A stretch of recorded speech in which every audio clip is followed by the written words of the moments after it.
probably the Ravens. Like, you have to win, man.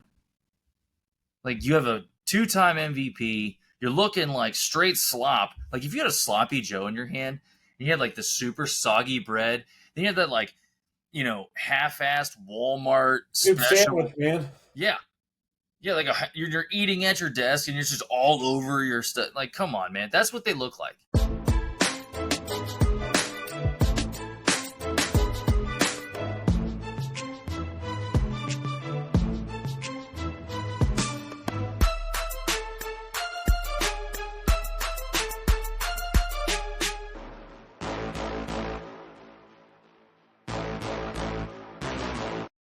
Hello, everyone, and welcome to the Beardzone Sports Talk. My name is David. I got Scooter with me tonight. We're going to be rocking this dynamic duo tonight, getting into NFL Week 3, man. We're already in Week 3.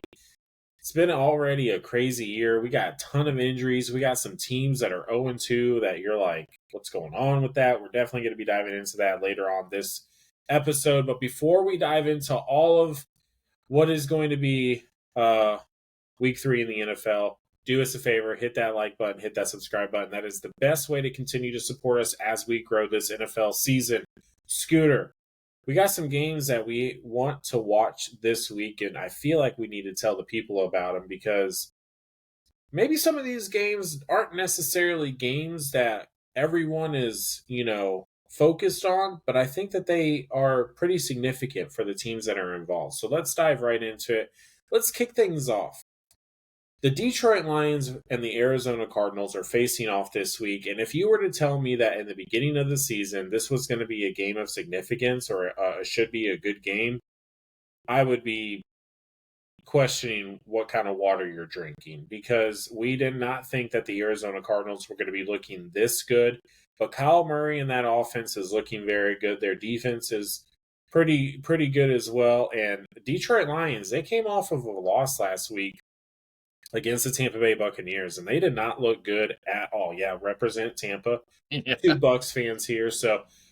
But the Detroit Lions didn't look that great last week. I mean, as a Bucs fan, I can say that, it was great to get the win, but what was going on with Jared Goff and that team last week?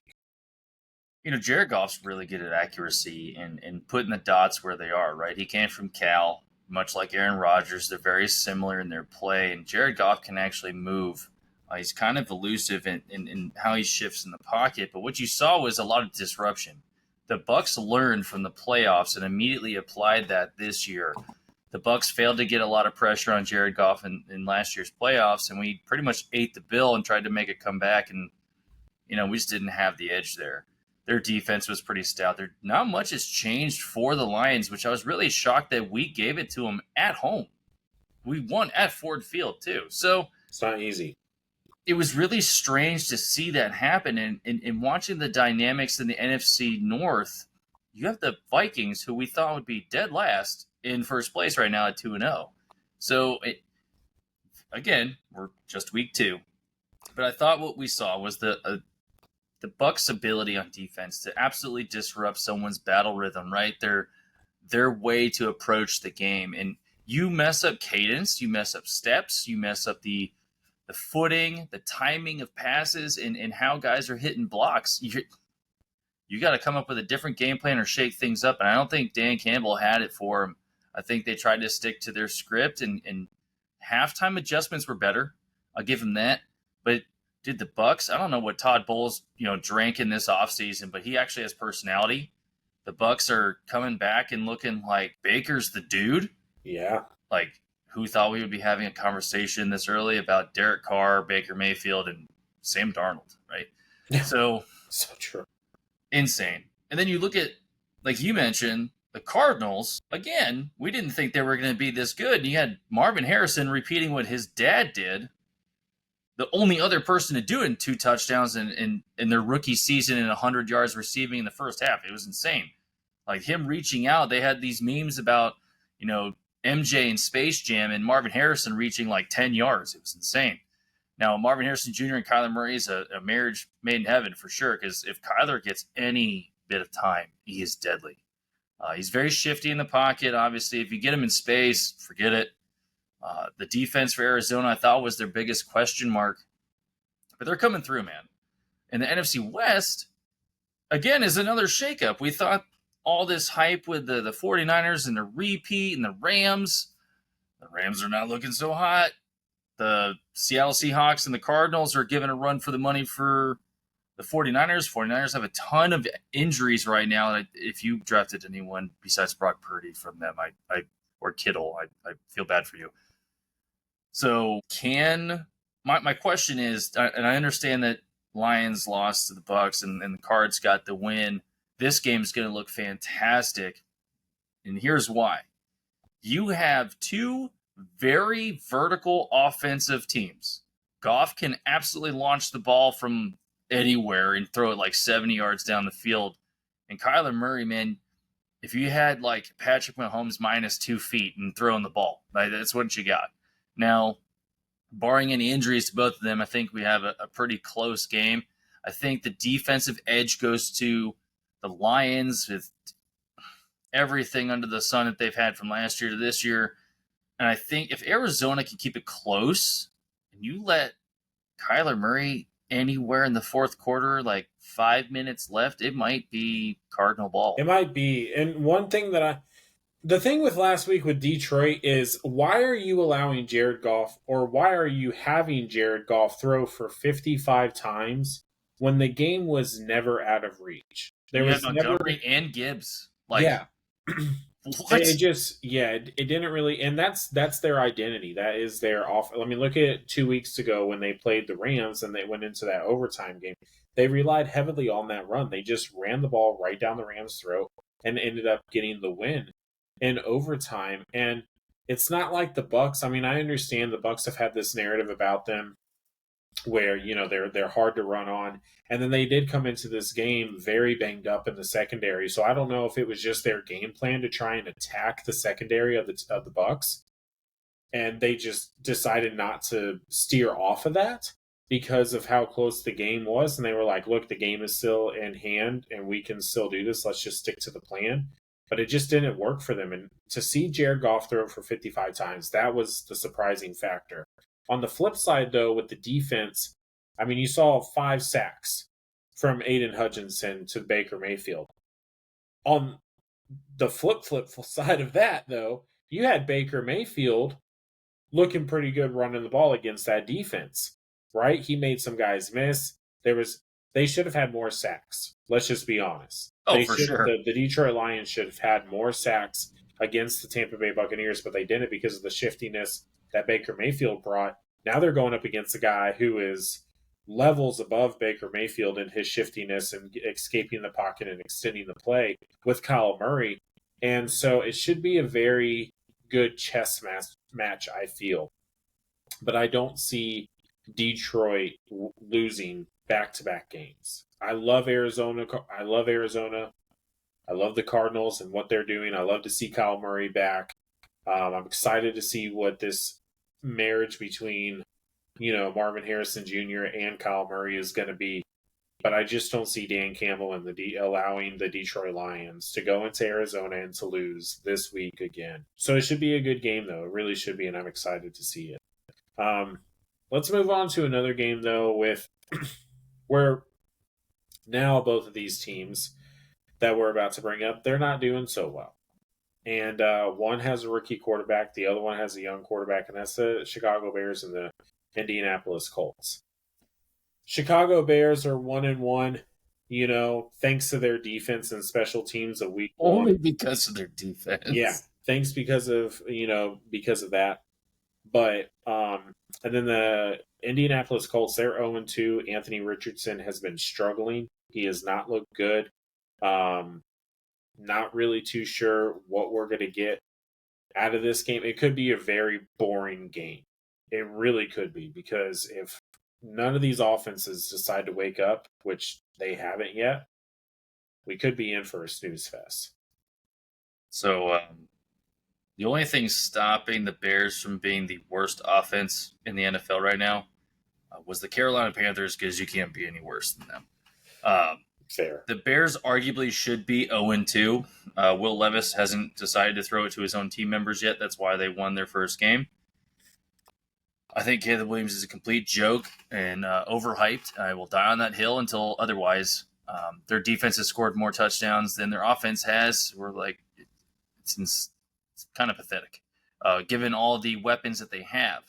Are we going to see a repeat of the Carolina Panthers with the Bears? Potentially, because Caleb Williams has absolutely no O-line blocking for him. I have no idea what's going on there. I don't think the Bears have an excuse to not win this game. On the flip side of the coin, it's like you watch Anthony Richardson and all the hype that they got into Indianapolis, and then you got Jonathan Taylor, you got Michael Pittman Jr., you got Alec Pierce. Like, what is going on? Like, I don't understand. Their defense isn't the Colts' defense isn't exactly great, but they're also not absolute garbage. Like, they're not Bears level defense. Let's be honest here. But I think they rank somewhere in like the 10 to 15 range right now with only 2 games in. And if you just can't score, are we just gonna watch a kicking battle this week? Like that's what I think we're gonna watch. It's gonna be field goal, field goal, field goal. Watching Caleb Williams on the sideline, like, and then DJ Moore. Everyone saw the memes this week, like, you gotta deal with this again. Like, oh my god. Seriously, that's if you drafted Caleb Williams in fantasy, just know you really made a bad investment. And if you drafted AR5, you're really questioning why you drafted him, because dual threat, cannon of an arm. He had some flashes in week 1, but I don't. They need to run the ball, and this goes for both organizations, Bears and the Colts. The Colts is RPO. That's where Anthony Richardson flourishes. And to get the wide receivers some space. On the Bears side, you need to run the ball so Caleb Williams has some form of recovery because he's getting destroyed in the backfield. And if you watched anything from USC, it was very play action heavy. You watched anything from Lincoln Riley, he's very play action to deep ball, right? There's, to me, if I'm watching field goals in the first quarter of this game, I'm flipping the channel, dude. I don't care if I got an NFL Sunday ticket, being a Bears fan or Colts fan, I'm flipping the damn channel. This is dumb. Yeah, no one wants to see that. I mean, it would be a repeat of Kentucky versus Georgia, and that was just. I mean, defensively, kudos, but just hey, if you're a guy who likes the defensive game, then maybe this is the. Well, no, not really, because I don't think either defenses are. Look at the Bears' defense. Just start them. Yeah, I mean, honestly, yeah. The surprising thing with me for Anthony Richardson and this Colts offense is not only, I mean, you have the healthy Anthony Richardson, right? He looks fantastic coming into this offseason. He's well built. I mean, he's built like a freaking linebacker. He can Cam Newton 2.0. He can run the ball. He can throw any. I mean, he can throw the ball 100 yards probably if he really wanted to. I mean, this guy is just insane. Jonathan Taylor, like you said, pretty good offensive line, but you have Shane Steichen, and it's like looking at the offensive production that he was able to get with just last year with Gardner Minshew, right? Now we come in and we're not seeing that same production, and so it's just weird. And I don't know if it's just because it's early, because it's the second week, and maybe they're just still trying to find their groove, but it's definitely a weird. And the Bears defense has shown that if you give them any sort of opportunity, they're going to take advantage of it. And so that's something that they cannot do. Anthony Richardson is coming off a game where he just threw 3 interceptions. You can't do that against this Bears defense because they're going to make you pay. And for Caleb Williams, I don't know, man. There was so much hype around him. He has all the weapons, and we said it in the offseason. He has no excuse not to be good. He has none. And the thing about it is the biggest question was, of course, the offensive line. But everyone was looking at the USC offensive line, and they were saying, well, they were garbage, and this is how Caleb Williams became so popular and why he became the number 1 pick is his ability to extend the plays. Well, that's all well and good when you're the most athletic person on the field. But when you're in the NFL, these guys are more athletic than probably half the guys that you played in college. And so you just aren't able to do what you were able to do in college. So he has to be able to settle in the pocket, and that is something that he's not been able to. And he doesn't look like he wants to throw first. Honestly, he doesn't. And when he does, it's off target or he's just complete miscommunication. That last play there against Houston Texans when he was looking Romadunze's way. Now, granted, two rookies, easy to get off. I mean, I understand, right? You give it the grace because maybe he was supposed to have that, run that curl route, or maybe he was supposed to keep going, and Caleb Williams, missed that read. So who knows what happens there? But if it was just a complete just missed throw of the ball, I mean, it just looked bad, and the Bears don't look good. Caleb Williams definitely does not look good. I don't think you never want to start saying. I mean, it's easy to sit here and say, "Oh, he's a bust." It's week 2. I'll Give say it it. give it some time. Well, I know you will, but give it some time The because mentality, point blank, what you have to see this week with the Colts and the Bears, specifically for these young quarterbacks, is how well they mature mentally. How well can they take this adversity, these past 2 weeks, turnovers, no wins, stuff, whatever you want to say. They have to mentally mature. Anthony Richardson has everything in his playbook, genetics, athletic ability, what do you got? Steichen coaching, like you can't argue that there's no win for the Colts here. But on the other side, for Caleb Williams, you have to mentally mature and understand that you do have to look at some of these plays. Every time I saw him on the sidelines, there was no, tablet in his face looking at the previous lineups and stuff like that. Keenan Allen's hurt. Yeah, I got it. Roma Dunze messed up a route or two, but you're still the leader of this team, and you have to own it, man. The quarterback is the leader. Whether the C's on the chest or not, you're still running the offense, guy. yeah, You're the first dude who touches the ball outside of the center. that is something that I did see, that he was not on his tablet, and that kind of leads us right into the next game because this is a game. It's the Bucks versus the Broncos. You want to talk about a quarterback that has matured and that is showing maturity and that is on the sideline in the tablet, talking to his offensive line, talking to his receivers, and that's Baker Mayfield. This I don't know what it is about this team this year, but gosh dang man, they're looking good. Yeah. They're clicking. They look like they're having fun. There's a camaraderie, and Jason Light for not getting the credit that he deserves year in and year out, bringing these guys back, keeping the squad together. I mean, look at all the drama that happened this offseason with, all the different contract negotiations and holdouts and everything else like that. And he was able to sign Baker Mayfield on a hell of a deal when you look at the rest of the quarterbacks market. He was able to get Mike Evans and bring him back. He got Antoine Winfield Jr. He got Tristan Wirfs. I mean, you want to talk about some big guys, right? Some big value guys. And he was able to bring them back, keep the team together. And that just shows how much they buy into what they're building there in Tampa.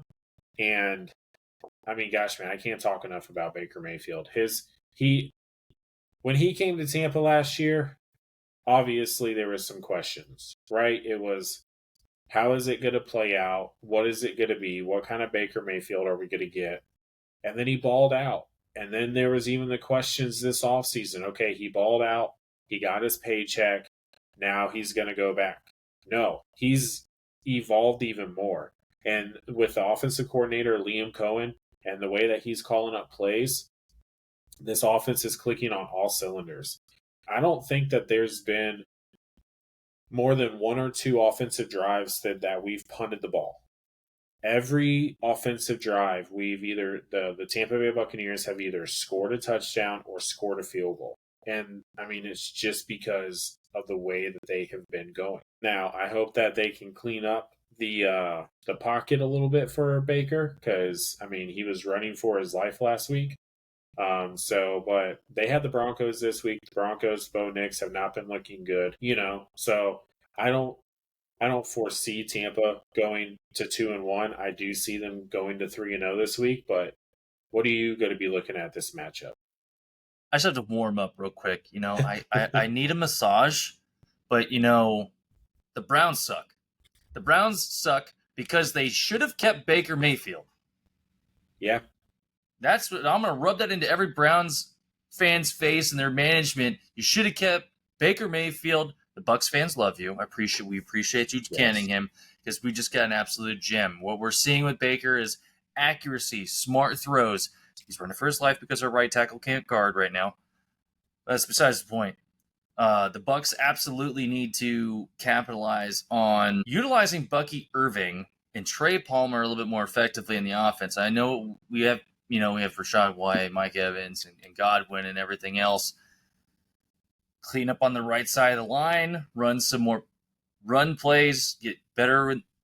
We've been the worst in the run game for like the past 2-3 years now. It's kind of sad. Defensively, I know we got some bang up on the DB side, but we're looking good, dude. Like, if I had a word for the Bucks right now, is synced. They look very synced. Like mentality, system, culturally, locker room, they're all synced. They understand what they got to do each day. Todd Bowles has energy for once in his life, so let's make a run for it. Flip side of this game, you got the Broncos, right? We just talked for 45 minutes about the Bucks. No offense, Dave. I want to be with you on that, but we got to talk about the other side. Sean Payton better get something up together for these Broncos, man. They have a pretty. When I looked at the stats, they're about midway in defense, right? They're not. They have Patrick Surtain and a whole bunch of dudes in the DB side, but their offense has not been what it should be. You're in the AFC West. You got the Chiefs. You got the Chargers. You got the hot Raiders right now, and you're the Broncos struggling hard. And you're about to go and play Tampa and probably struggle real hard again. I think Bo Nix is the most mature outside of Penix and Daniels for these rookie quarterbacks. And I'm never going to underestimate Sean Payton. I think that'd be a horrible idea. Everyone's saying he's not in his prime anymore. I think there was ESPN and Pro Football Focus or whatever was ripping him. But he's no longer in his prime. He can't read when to strategically drop different pass plays or draws on 3rd and long and somehow make it. I would argue that he is dealing with a different talent gap that he had when he was with the Saints. You had Breeze and Kamara and all this other stuff. And that run that he had in 2009, it's a different style of play that you have now in 2024. And Bo Nix is the way forward for the Broncos, and I firmly believe that. The way he played in the OTAs and in preseason. Stidham is he's like your bridge guy. But I think if you can get Bo Nix timing-wise, he was looking real good with his really quick throws. If you watch anything from Bo Nix in any tape, it's inside 2.5 seconds. Save to a Baker Mayfield. The success for passes inside 2.5 seconds is 90%. It's insane. But when you have to leverage the vertical part of the field is where you start seeing these longer times in the pocket. Bo Nix is very similar to Baker Mayfield as far as shiftiness and moving around, arm strength. I have to give that to Baker. But I think Bo Nix, this would be a very good test of his pocket maturity, right? His pocket presence as far as the Yaya Diaby and Britt and David and Vita Vea. God, please come back. So if we can get locked down in the front 7 on defense for the Bucks, then honestly, if the Bucks lose this game, I don't see us losing this game. I really don't see us losing this game, but we'll get into our picks here a little bit later, but it should be a good game. I think Todd Bowles is going to be too much for that rookie quarterback.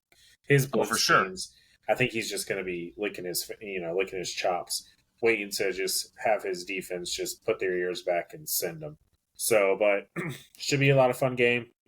It's in Tampa again, so they usually play well in front of the home crowd. Let's stay in the NFC South because this is a team that I hate talking about. Actually, it's 2 teams that I hate talking about, but they're playing each other this week, and that is the New Orleans Saints and the Philadelphia Eagles. The Philadelphia Eagles, I don't know what to call them at this point, right? It's just they looked okay-ish against the Green Bay Packers week 1 opening night in Brazil. They were able to rally back, right? So there was times where they did not look very good, and then they kind of got it together, and you were like, okay, maybe this is just kind of had to get some of the rust off. But then last week they play the Atlanta Falcons, and there's some questionable play calling, right? There's, you're going for it, but yeah, I mean, you left points on the board because you could have gone for a field goal.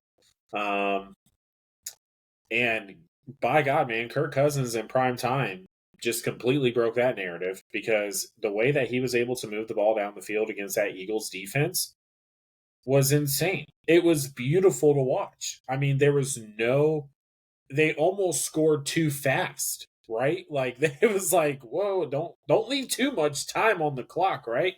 So, but I mean, the way that what they put together, and then I mean, I believe that the game winning touchdown was scored on Slay Jr., which is supposed to be their best Yeah. corner, and he looked silly out there. Drake London, hell of a route runner, great receiver in the NFL, and I understand that being a corner and a defensive back in the NFL is a very difficult position because you're playing a reaction game. But man, I mean, he looked right, and that was a big moment because the game was on the line and he got.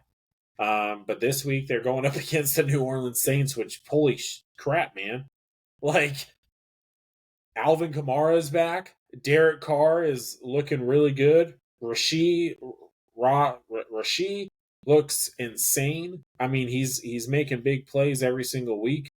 This Saints team has put up over 40 points the past 2 weeks. And the first week it was against the Carolina Panthers, and you were like, okay, that's understandable, right?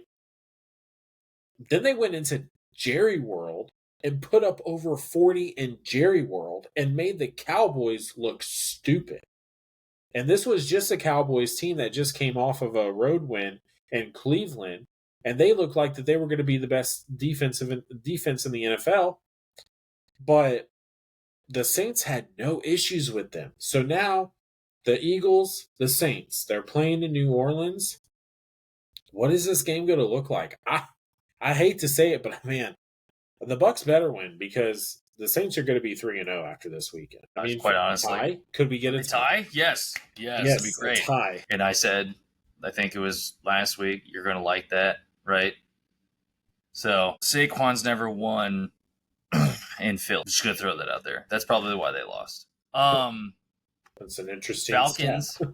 Oh, also, all the insiders and analysts said that the NFC South teams were going to suck this year, and our best team was most likely only going to have 9 wins. Who looks really good right now? The NFC South. Yeah, that's right. Minus Carolina. We're not talking about you, Carolina. We're not, yeah, they can sit down. Yeah, sit down, just like Bryce Young. Yeah, go. Dude, that's so not fair to him, and it really isn't. I feel for the guy. But you look at the Saints, you look at the Bucs, you look at the Falcons. Right now, they look fantastic. And then you look at the NFC East, and you're like, oh, well, the Cowboys were supposed to be front runners. Then you just got owned in your home stadium. I mean, like, Jerry just got owned. And then you got the Eagles, and you're like, you should be playing the Falcons. This should be an easy win. You're playing at home. And you lost. So, like, you lost twice, actually. So, I don't know how they're going to do. They're on, like, this weird losing streak from last year to this year. You got the Commanders, and we'll see where they go. And the Giants, they're like our Panthers. So, you got the Eagles and the Saints after a loss to the Falcons in New Orleans. If the Saints lose, it's because Derek Carr threw like 3 or 4 interceptions. And he's looking like MVP. And we celebrate. Oh, I know, right?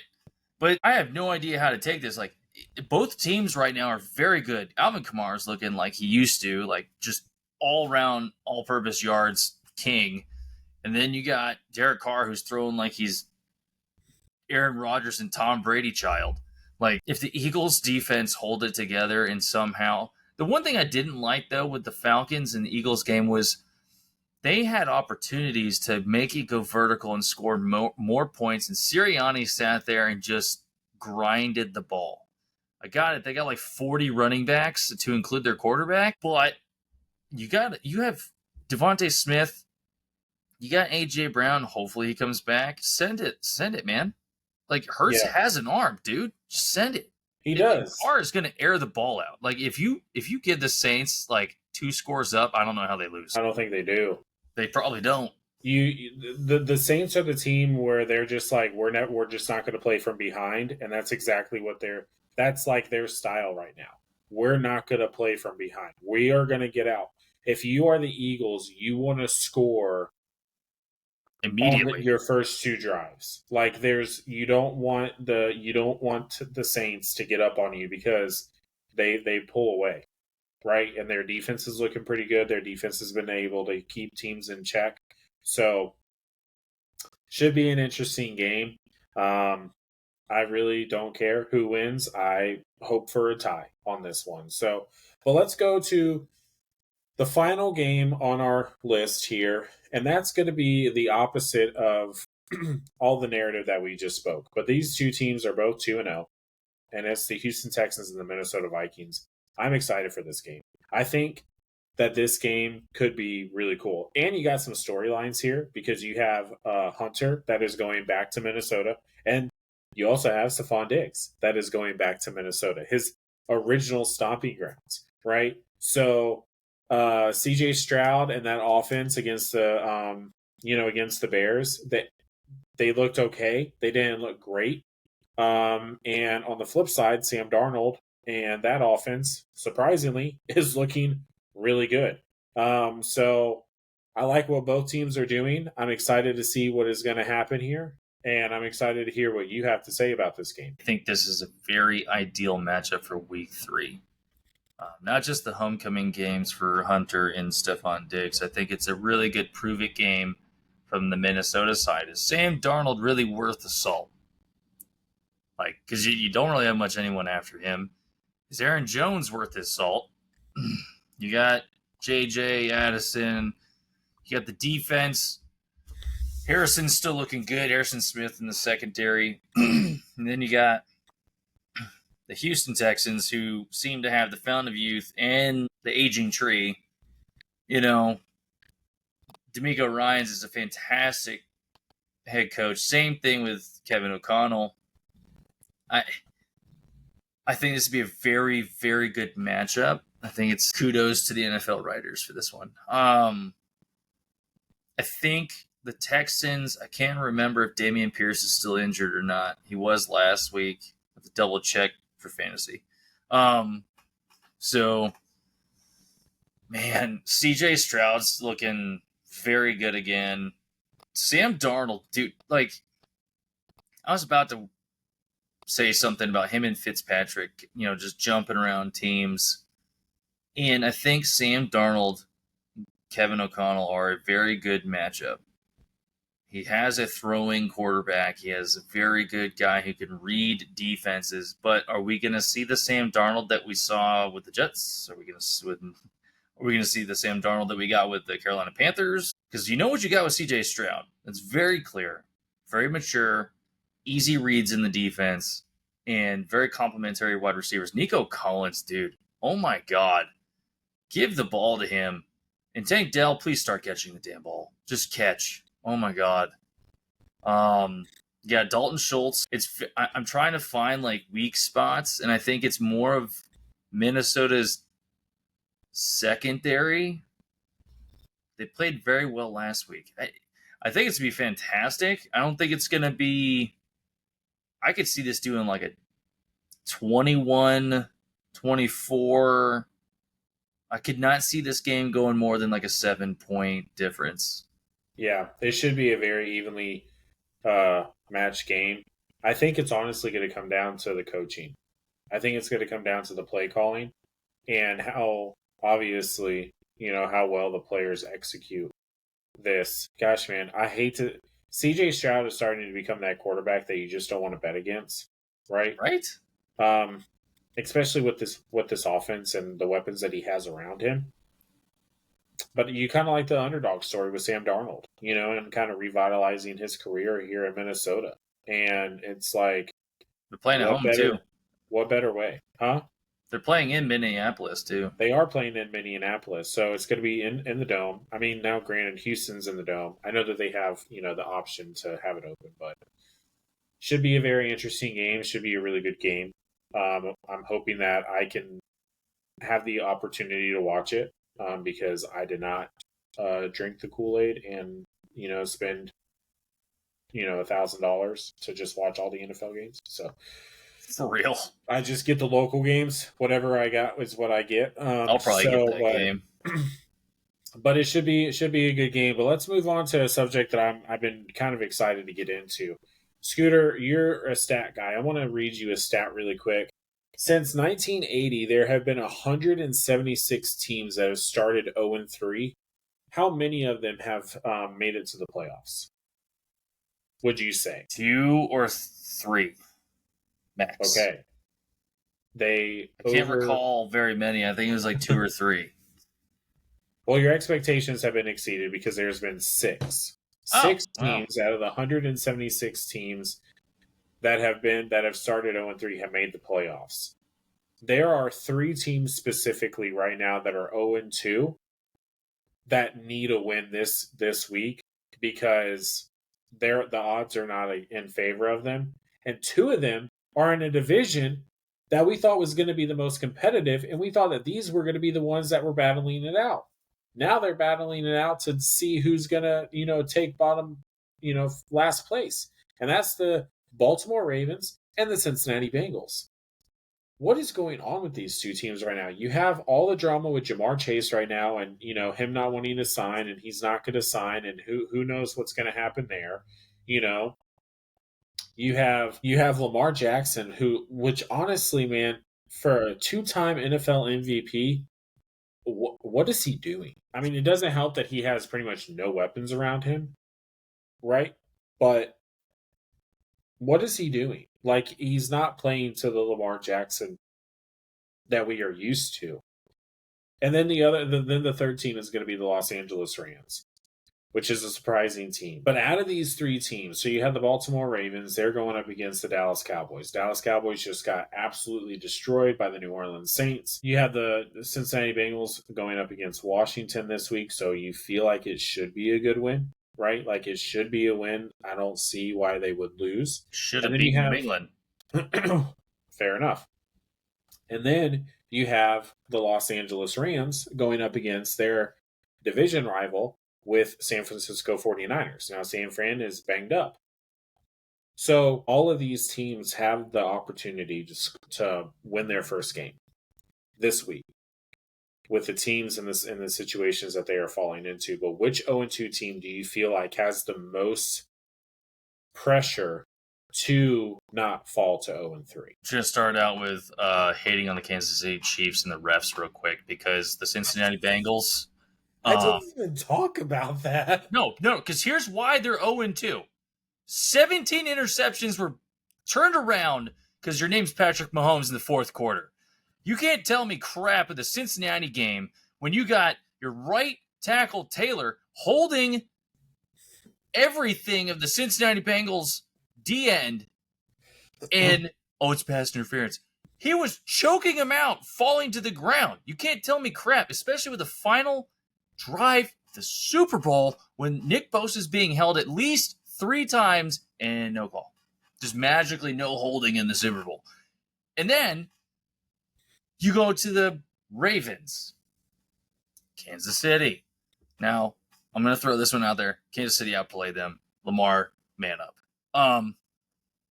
However, if I had to pick between the Bengals, Ravens, and the Rams on who has to win week 3, easy win goes to Cincinnati because you're playing the Commanders and they're not really in sync at the moment. Ravens, you have to play Cowboys, and then Rams have to play. I would say the Rams have the second easiest game because of the banged up 49ers. I do not discount any of their team. They're all-star. But then you got the harder game, and I think the Ravens playing Dallas, especially when you just got owned on your own turf. The Dallas Cowboys typically rebound. They don't typically lose too much. Then again, the Rams. So if I see the absolute must win for anything, I would have to say is probably the Ravens. Like you have to win, man. Like you have a two-time MVP. You're looking like straight slop. Like if you had a sloppy Joe in your hand, and you had like the super soggy bread, then you had that like half-assed Walmart Good special. sandwich, man. Yeah, yeah, like you're eating at your desk and you're just all over your stuff. Like, come on, man, that's what they look like. They have no weapons. You have King Henry, Lamar. You got Andrews.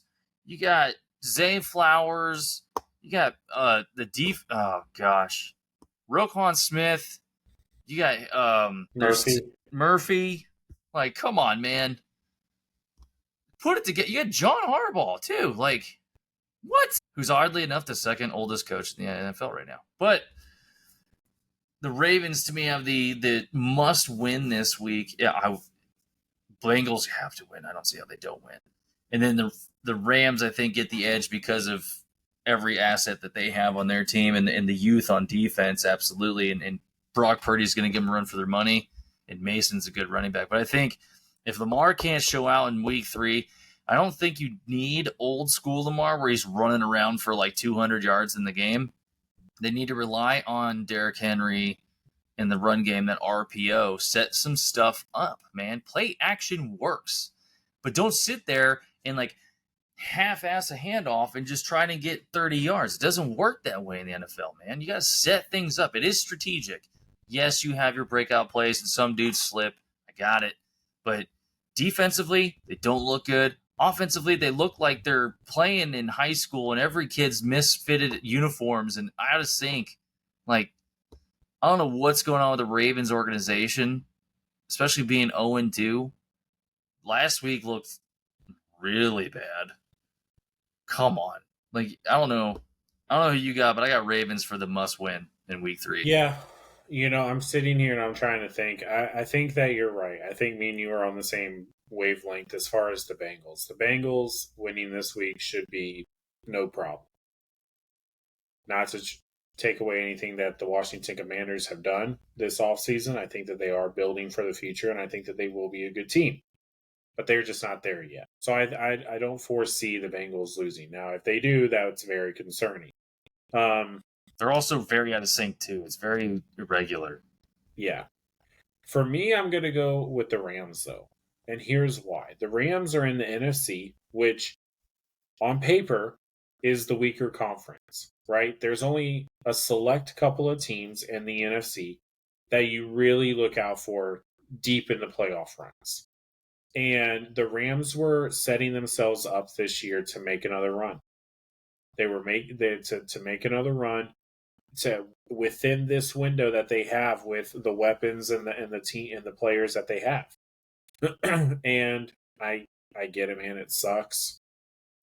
You got bit by the injury bug again, it seems like, which has been a common thing with them. But Matthew Stafford only has maybe a good solid 3 to 5 years left, if I'm being, gracious. Because he's had some serious injuries, too. Exactly. So I feel like that the Rams are in a must-win now situation, because they're the team that has the opportunity to make a deep playoff run, but they're not taking advantage of it. And that's upsetting, right? Because I think all of us had the Rams going 10, winning between 11 to 12 games this year. Minimum 10. But then you lost Puka and you lost. And I get it, and it sucks, right? So it's just like, you lost Cup, you lost Puka, but gosh dang, man. You still don't have Tyler Higbee either. Step up, step up. Next man up. So Sean McVay, he needs to rally the troops. They need to get it together this week, and this is the perfect opportunity to beat kind of like, now with the Cardinals the way that they're playing. And honestly, let's not forget about Seattle. They're 2-0 as well. So Geno Smith's looking good, dude. Yeah. So that whole NFC West right now is kind of up for grabs, it feels like, with the injuries that are happening to San Francisco and the Los Angeles Rams. So if they want any hope for this year. They need to win this week and make it, and get this win over the divisional opponent. So that's who I'm going with. I think they should be able to do it. I mean, divisional matchups are always pretty good, and because of the injuries that San Francisco is facing, I like their odds. I definitely like their odds. But Scooter, it has come to that time of the week again. Yes, Oh, take a sorry, drink. sorry, Take a sorry. drink. Take a drink, my friend, because it is that time for the Beardzone Game Day Picks of the Week. Yes, that is right, ladies and gentlemen. This is where we are just going to run through the games from top to bottom and select our winners. And we are tallying up our win losses over this season to see who has the upper hand. Now, Carlos is not with us tonight. He had some things go on last minute, so he is not going to be with us. So I think, to be fair, maybe we just have fun this week and maybe we start tallying up the things, really start counting the games next week because we don't even have Carlos's picks. But I want to go through these games. I'm going to go through these games. I have these games right here, and let's have rapid reaction starting with the Giants and the Browns. Let's kick it off with the Giants game. and Browns? Yes. Dude, I was not prepared for that game. I got the Browns at home. I think the Giants are hot garbage, and Yeah. I don't think Deshaun Watson plays very well, but I think, they squeak a win. The Browns. I like the Browns too. I like them at home. I'm not liking what I'm seeing from the Browns by any means, but if you can beat a team, it's going to be the New York Giants. So I'm going to take the Browns, give them the win this week in Cleveland. I like that. Next up, Eagles and Saints. I know we touched on it, but who do you have? Who is your official pick for this matchup that we talked about? The Saints. I got the Saints in this one. They're playing at Oh, home. man. Derek Carr threw for like 1 billion yards and 80 touchdowns last week. I think they embarrassed the Eagles. They got exposed by the Falcons. They're going to share the tape, and they're going to be like, here you go, Saints. Score another 40. Go, Saints. Yeah, I'm actually going to go opposite of you. I'm going to pick the Eagles. I don't think that the Saints are going to continue this momentum. We're not going to see this offense and this defense on this high cylinder week in and week out. And I think that they come back down to earth this week and they suffer a loss to the Philadelphia Eagles, who are out for revenge because of their heartbreaking loss against the Falcons last week. Texans and the Vikings. Who do you have? We talked Let's about go, this game Texans. I'm on earlier. the Stroud train, dude. Let's go. Stroud, Texans, D'Amico Ryans just getting the dub. Yeah, I I'm don't want so us to with it pick right this. now. Yeah, I don't want us to pick the same teams every game, but I definitely have the Texans this week. The Minnesota Vikings, they won last week. They beat the San Francisco 49ers. Sam Darnold is looking good. I like what they're doing there. Kevin O'Connell seems to have, all the confidence back, which is great to see. But I think the Texans are going to be able to walk into Minnesota and walk out with a W and maintain their perfect record and go to 3-0. Bucks Broncos, next in line. Who do you got, sir? I'll take the Bucks. Let's be honest here. Yeah. Do we need an explanation? Like, Yeah, I'm going to go playing ahead the and I'm gonna Broncos at home, and we're hot right now. exactly. Like the Bucks. Yeah, I'm gonna definitely be biased on this one as well. Not only biased, but let's just be real. I don't think the Broncos have a shot in hell to beat the Bucks this No. week. Now, granted, hopefully I don't eat those words, but I think that the Bucks are going to be able to advance their perfect record to 3-0 as well after this weekend. In Tampa, Titans and Packers. It's a pretty good game, I actually feel like. Malik Willis, their Come game back. plan for last week was just run the damn ball, and it worked for them. So, who do you have versus the Packers and Titans this week? I would say Jacobs got a ton of yards, dude. But Yeah. Malik Willis looked very accurate, and they played to his strengths. I think Matt Flynn wins against Malik Willis's old team. The Titans just look real sloppy. Like Levis is, I don't know what he's doing. I have no clue what Levis is doing. I don't know how they win another game until they wrap that stuff up. I got the Packers. I'm going to go with the Titans. I think the Titans get their first week this win. I can actually say the words correctly, but I don't think that the Packers are going to be able to run the ball on the defense of the Titans. I think that they have a pretty solid run defense. And I think Malik Willis starts to kind of put some pieces together. And I also like Tony Pollard and Tajee Spears there in the backfield. So I think that that's going to help them get the win in Tennessee this week and get their first dub. The Chicago Bears and the Indianapolis Colts is next on the list. Scooter, we talked about this game also as well. Who is your official pick? It's got to be the Colts. Playing at home, AR5 is going to find his stuff. He's going to throw up like 2 touchdowns and 1 rushing touchdown. Jonathan Taylor's just going to have like 80 billion all-purpose yards. I think Caleb Williams is still a joke. Their offensive coordinator and their head coach haven't been able to get him in sync. Their defense is very good for the Bears. I gotcha. I got the Colts. Yeah, I'm going to go with the Colts at home too. And until I start seeing Caleb Williams and this offense do something more, or just actually score a touchdown, I'm not gonna have any faith in them whatsoever. I don't care who they go up against. So I am going to take the home team with Indianapolis, and they will also get their first win. Chargers and Steelers. This is actually a pretty interesting game. Chargers are looking really good, and somehow the Steelers are 2-0. Honestly, thanks to primarily their kicker. So who do you have? I you know what? If we could take a step back for the kickers, if you have a kicker in fantasy, draft the kicker from Houston, Fairbairn. He had like 5 total field goals, and 3 of them were over 50. Yeah, the Steelers kickers are absolutely number 1 scorer. I don't know how they're winning when they got Justin Fields and Wilson, but I'm looking at some of their stats. Gotta go with Jim Harbaugh and the Chargers. They just look so much better. In Justin Herbert's looking like very good form. Johnson's finally catching passes like he had stone hands last year. I got the Chargers winning on the road this one. Man, I hate us picking the same teams, because it's kind of boring. But I can't hate on what Jim Harbaugh and this Charger team is doing. I think Justin Herbert. I think this is the best thing that's happened for Justin. They're also playing Tomlin at home, so it's hard. It is hard because the Steelers' defense is still very good, and I'm like they're not. I'm still gonna go with the Chargers. Yeah, I'm gonna go with the Chargers. I like it. I think Justin Herbert has his perfect fit with his coach in this offensive scheme. The weight all isn't on him, and Quentin Johnson, dude, is he not a bust now after all? Like, because he's catching balls and he's scoring touchdowns and he's doing what we thought that he was going to do coming out of TCU. So, but I'm going to go ahead and take the Chargers as well. Dolphins in Seattle. Tua's down, Tua's out. Who knows if he'll ever see the field again? Hopefully they get that figured out. But Skylar Thompson, let me say something really quick. Let me take the lead on this one. Skylar Thompson, I watched him in the preseason at the Bucs game. And I know it's the preseason, right? There were a lot of guys that look good in the preseason that are not looking good in the regular season. But Skylar Thompson,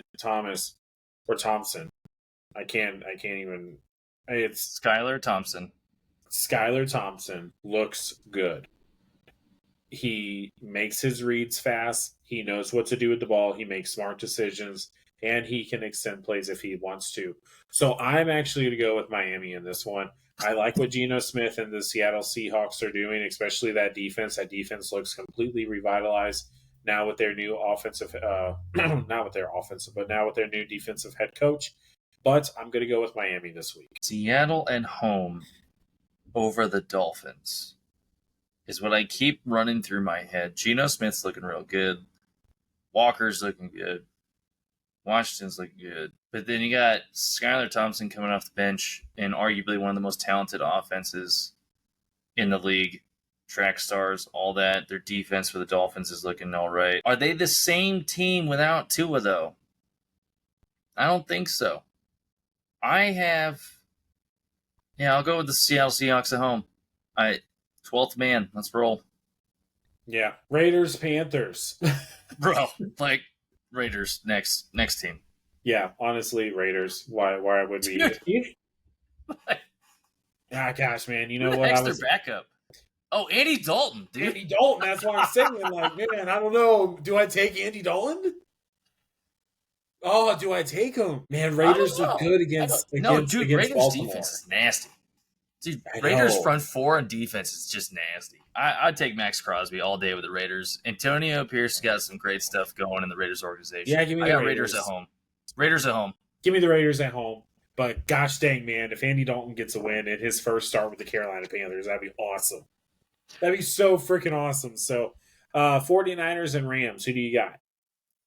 Dude, we were talking about this game earlier, and you said the Rams have the must win. I think Kyle Shanahan squeaks it out. Mason's looking real good. Purdy is like, I think, if not the best passer, the second best passer right now. You don't have Debo. I got it. You still got Kittle. You got Ayuk. You still have arguably the best defense or second best defense in the league. Nothing's really changed outside of losing CMC and Debo, which is a huge hit, like massive hit. So if Mason can keep it up on this run game, man, I got the 49ers on the. Oh, man. I know that I was the one that said the Rams need a must win, and that's why I'm picking the Rams. I'm going to go ahead. I'm going to go with the Rams. Their backs are up against the wall. They're feeling the pressure. They're banged up, but you know what? They're going to come out. They're going to fight. They're going to grind, and I think that they're going to get the win at home against their divisional rivals, the 49ers. Detroit Cardinals. Who do you got in the desert? We just spoke about this game, and now I'm like, do I stick with my pick? Like, is the new release of Call of Duty coming out? No, it's not November. We're good. So, Yeah. or October. Good. Man. Hey, good pull. Good pull. Because there is a new Call of Duty coming out, so watch out, everyone. If you got Kyler in fantasy and Call of Duty comes out, just don't start it. I don't know how Dan Campbell loses 2 weeks in a row, though. Yeah. That's the hard part. Like, I know they're playing in Arizona and in after last week. I mean, this Cardinals look very good. But I think I have to go with the Lions. Something says Lions this week over the Cardinals. Oh, man. I like what Kyler is doing. I really like what Kyler is doing. I'm going to ride with the hot hand. I'm going to go with Arizona in the desert over the Detroit Lions. I think that, oh, man, as much as I don't, it's hard to bet against Dan Campbell and the grittiness of that Detroit Lions team. But I just think that the hot hand needs to stay hot, and that's going to be Kyler Murray and this Arizona Cardinals team. They play Buffalo really well, and like in Buffalo. So give me the Cardinals. Give me the Cardinals over Detroit. I think Detroit continues the tailspin that they're on right now. I'm going to take the Cardinals in the desert. Ravens, Cowboys. Who we got? Man. Does Lamar make a comeback? That's my question. Like, you got Lamar and King Henry, dude. Like, how are you not getting 400 yards rushing? Like, honest, that's so true. But does Dak choke? They looked awful last week. Absolutely awful against the Saints. Like, at home. Then I don't know how many times Harbaugh has ever lost. Like John Harbaugh's ever lost like 3 games in a row. I don't know if that's ever happened for him. Cowboys. Okay. I don't know how strong I feel in that pick, but just Cowboys at home. I'm going to go with Lamar Jackson and the Ravens. I don't like what the Dallas Cowboys are looking like. Their offense does not look good. Their defense looked incredible week 1, but then we kind of saw them get exposed last week. And I have Dak on my fantasy team, and I'm about ready to throw my phone, because like I'm just, what are we doing? Like he's not, and he's usually really good, but he's not doing his thing. I don't know if he gets on the same page. So him and CD got paid, and they were just like, "Oh, thanks. All right, cool. I'm just gonna chill." Deshaun Watson, this beast. Yeah. So I'm gonna go with the Ravens. I like the Ravens. I'm gonna go with them. Lamar. Hopefully, they can get that offensive rolling, and I think the defense can handle what Dak Prescott and the Dallas Cowboys have been doing on offense. Chiefs Falcons. Are the refs involved? No, sorry. I was gonna say, do we need to know who the referee team is? Yeah. Okay, so oh man. Get too much into it. They're playing in Atlanta too. Is it a night game? It is a night game. So if you're Kansas City, night game. If you're a Kansas City Chiefs fan, safety message for you. If there's a blown or jacked up call at the end of that game that causes the Atlanta Falcons to lose, don't gloat. Just go to your car and go home. It's not Chicago or St. Louis.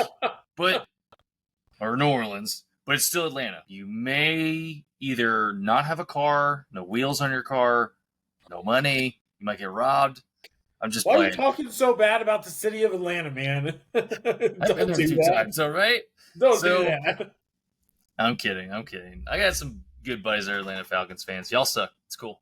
I think Patrick Mahomes takes the L, dude. I want to see Mahomes and Kelsey lose so bad. Like they, if I could just, I swear to God, if the refs mess with this game again, we might get canceled. Because That's okay. I'm I'm ready for the rant. just bleep the entire thing when I start ranting next week, because it is insane the amount of holding calls and all this other garbage things that just don't happen for the Chiefs. I know Floyce will freaking hit me up on this one, but still, like, it's insane. Like, I understand Patrick Mahomes is fantastic. He can make throws blindfolded behind his back over hot coals and sharks with lasers, but it's not even fair sometimes when you watch these games, dude. I got Atlanta at home. I don't think it's a huge scoring game, but I got Kirk Cousins prime time again. Let's go. I'm gonna go with the Chiefs. I don't think Oh, Chiefs. I know. I don't think Atlanta Falcons are gonna be. They had a good win against Philadelphia, but they struggled against Seattle, or not Seattle, the Pittsburgh Steelers. Yeah, I don't think that they're going to be able to handle the offensive power that is Patrick Mahomes and the Kansas City Chiefs. We got a double header on Monday night. yep. The Buffalo Bills and the Jacksonville Jaguars. Who do you got? I would like to know how many times Josh Allen has lost in certain scenarios. Like how many times he's beaten the Dolphins. Right. They brought that stat up. I was like, that's an interesting one. I'm glad I didn't vote against him. I'm going to change that bet real quick. Oh, man. Bills. I think the Jags look so discombobulated, man. We have a lot of teams early in this season that look out of sync, soup sandwich, all jacked up, and the Bills are so hot right now. They're like, oh, they lost Gabe Davis and the diva of Stephon Diggs, and Stephon Diggs hasn't done a goddamn thing for the Houston Texans. And I think Josh Allen's doing quite fine. And I think the defense is actually putting some holes together. And McDermott's got a great culture in Buffalo, dude. I think we have a very good team, and they hardly ever lose at home, at least recently. So I got Bills at home over the Jags. Yeah, same here. I'm not liking what I'm seeing from. And you're right. There are just some teams that just are out of sync. They're just not clicking. Something's not firing on all cylinders. So, and that is the Jacksonville Jaguars. So I'm going to take the Buffalo Bills over the Jacksonville Jaguars. Last game on the ticket is the Cincinnati Bengals and the Washington Commanders. Got Joe Cool, dude. No questions asked. I think the Bengals finally get it together. He's going to show up with chains and jacket and all this other stuff. And then you got, dude, I like Jaden Daniels, though. I think he's looking real good in what they have to bring to the table. No discredit to the Commanders at all. I just think it's the Bengals' time to win. Yeah, I'm going to go with the Cincinnati Bengals as well. Like I said earlier, I think that Washington is building something good there, but it's just not their time. And the Cincinnati Bengals are in a must-win, not a must-win situation, but they need to get a win underneath their belt. So I think Joe Burrow will rally the troops, and they will get a win there in Cincinnati. So, but let us know down in the comments who you guys have this week. What are y'all picks?